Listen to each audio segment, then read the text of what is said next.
ल हेर्नुहोस् जापानको सडकमा पनि यस्तो राम्रो फुल फुलिराखेको हुन्छ। गाडी आयो गाउँले।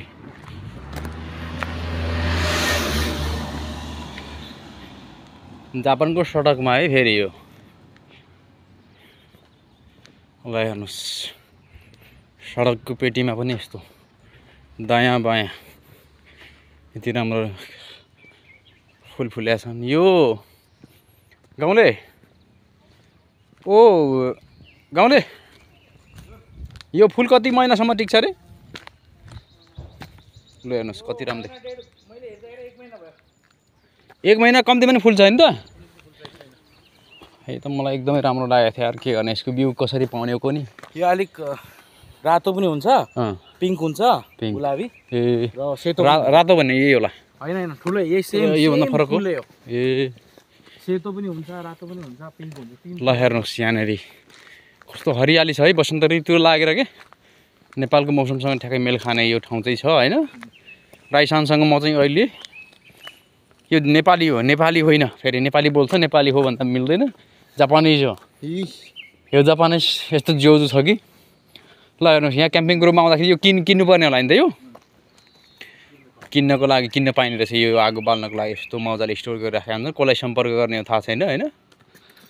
इस यस्तो व्यवस्थित छ यहाँ मुनि सबै क्याम्पिङ टोल हो।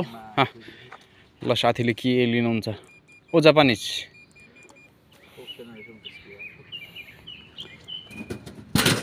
ल के निकाल्नु थाहा छैन। अब फ्याटल्याक मेसिनमा भेन्डिङ मेसिनमा पैसाले चाहिँ फ्याटल्याकै झर्छ। अन्त भएन कति पिउनु? कोक पो ओ ओइसी कन ओइसी ओइसी कोक त यार दामी हुन्छ होला अहिले त फेरि गर्मीमा ठिक्क हैन। निकाल्नु नि एउटा। ल पैसा हाल्नुभयो। पैसा हालेपछि त यहाँ फ्याटा दिन्छ। यहाँ साउजिन कसैलाई पनि पर्खिनु परेन, मान्छेलाई सोध्नु परेन हैन। आफैले पैसा हालेपछि फ्याट आयो।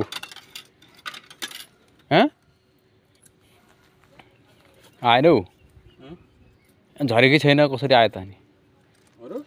झऱ्यो त त्यहाँ हेर्नु न पहिला फेरि झरेको झरेन। डङ गरेको आवाज सुनिनँ मैले।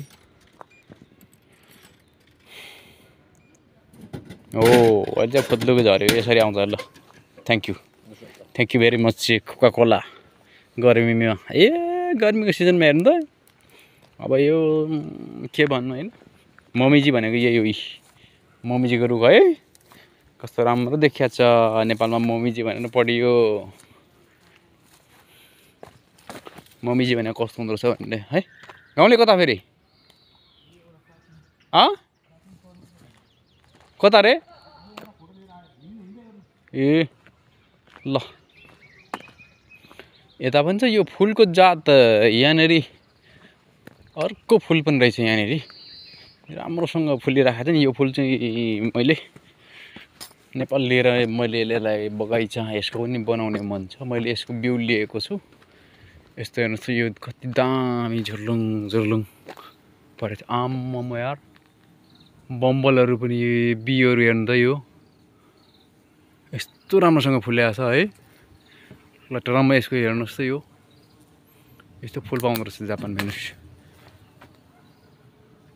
गर्न ननला आवाज आइरहेको छ। माउरीहरू के सबै भएको नभएको चिजहरू छ यहाँ त। ओ दामी दामी यो फुल हो होइन। यो फुलको नाम त थाहा छैन। बास्नामा कस्तो मग आउने रहेछ। हेर्नुहोस् यस्तो मजाले निकाल्ने रहेछन् यिनीहरूले रस। हेर्नु त दामी। यसको बिउ मैले निकालेको छु। हेर्दाखेरि यो लहरा हो। फुल्न चाहिँ एकदम दामी फुल्या छ। आउनु त गाउँले कस्तो बिउहरूको गनन आवाज कस्तो राम्रो दिने छ अहिले। बास्ना कस्तो मग आउने है। यसको बोट चाहिँ कहाँनिर यो भन्नुहुन्छ नि यही हो। बोट चाहिँ यही हो हैन।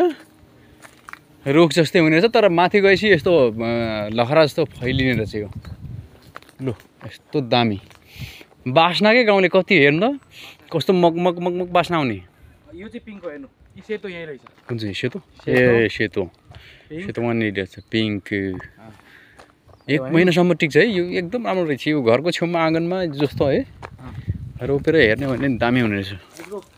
मैले यसको बिउ चाहिँ निकालेको छु अब कसो हुन्छ फुल्छ फुल्दैन थाहा छैन आवाज यो कति साह्रो आएछ यो अहिले गाउँले अघि बिहान आउँदाखेरि थिएन है ए हेर्नुहोस् है एउटा बोटको यो सबै फेरि टन्नै फुलाएको छ यहाँ